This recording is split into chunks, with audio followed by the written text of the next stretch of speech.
Hello everyone, welcome back our YouTube educational channel. Friends, आज का जो हमारा टॉपिक होगा उसका नाम होगा पूना समझौता, तृतीय गोलमेज सम्मेलन और गवर्नमेंट ऑफ इंडिया एक्ट 1935।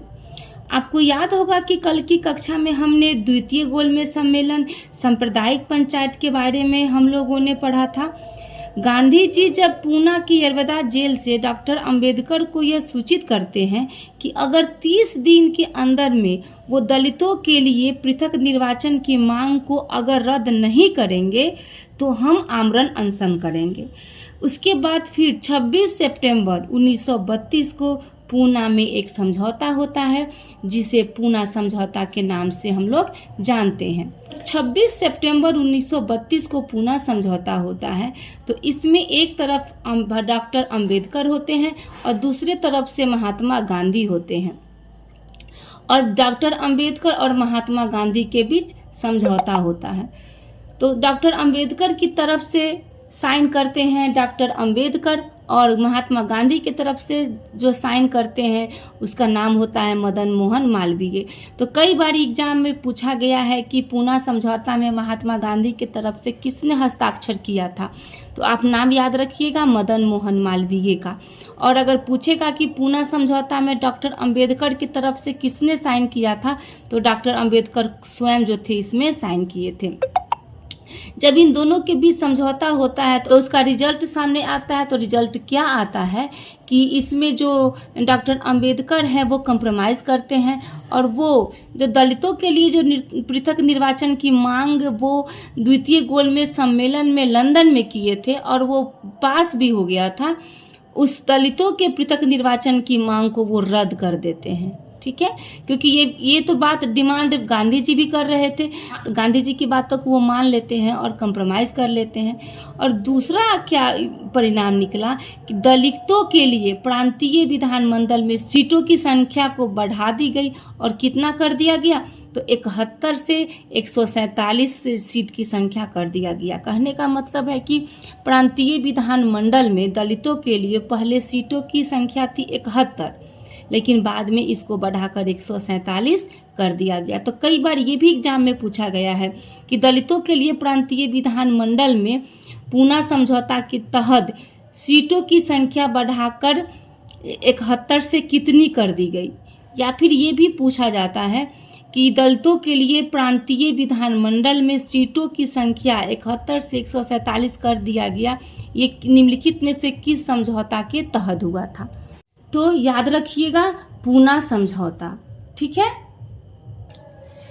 उसके बाद गांधी जी जो थे सक्रिय राजनीति से संन्यास ले लेते हैं और उनका एक ही उद्देश्य हो जाता है गांधी जी का। वो उद्देश्य क्या होता है कि वो हरिजन कल्याण करेंगे और उसी समय उन्होंने दलितों का नाम बदलकर हरिजन रख दिया।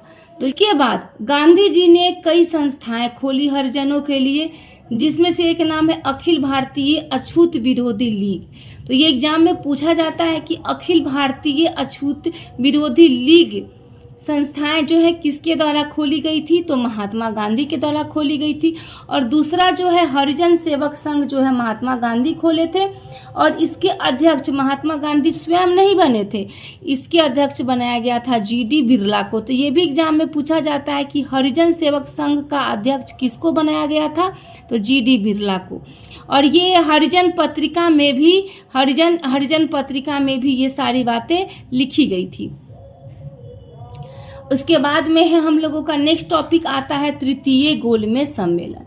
हमने प्रथम गोलमेज सम्मेलन द्वितीय गोलमेज सम्मेलन तक कंप्लीट कर लिया है और आज जो है इसी के आगे है तृतीय गोलमेज सम्मेलन। आपको याद होगा कि प्रथम गोलमेज सम्मेलन और द्वितीय गोलमेज सम्मेलन ये तीनों का स्थान सेंट जेम्स पैलेस था और तृतीय गोलमेज सम्मेलन का भी स्थान था सेंट जेम्स पैलेस। और इसका समय कब से कब तक था, तो 17 नवंबर 1932 से 24 दिसंबर 1932 तक था। अब इसमें जो था कांग्रेस शामिल नहीं हुआ था। कौन से गोलमेज सम्मेलन में कांग्रेस शामिल हुआ था, तो आपको याद होगा कि द्वितीय जो गोलमेज सम्मेलन हुआ था उसमें सिर्फ कांग्रेस शामिल था और कांग्रेस के तरफ से महात्मा गांधी शामिल थे। लेकिन प्रथम और तृतीय में कांग्रेस के तरफ से कोई भी शामिल नहीं हुआ था। इसके बाद पूछा जाता है कि तृतीय गोलमेज सम्मेलन में मुस्लिम लीग की तरफ से कौन शामिल हुआ था, तो इकबाल शामिल हुए थे। और इकबाल को आपको पिछली कक्षा में भी बताए हैं कि उर्दू कवि के नाम से जाना जाता है। और कई बार एग्जाम में पूछा जाता है कि तृतीय गोलमेज सम्मेलन में उर्दू कवि कौन शामिल थे, तो इकबाल शामिल थे। दलितों की तरफ से कौन शामिल थे तृतीय गोलमेज सम्मेलन में, तो डॉक्टर अंबेडकर शामिल थे। उदारवादी की तरफ से कौन थे, तो उदारवादी की तरफ से तेज बहादुर सप्रू शामिल थे।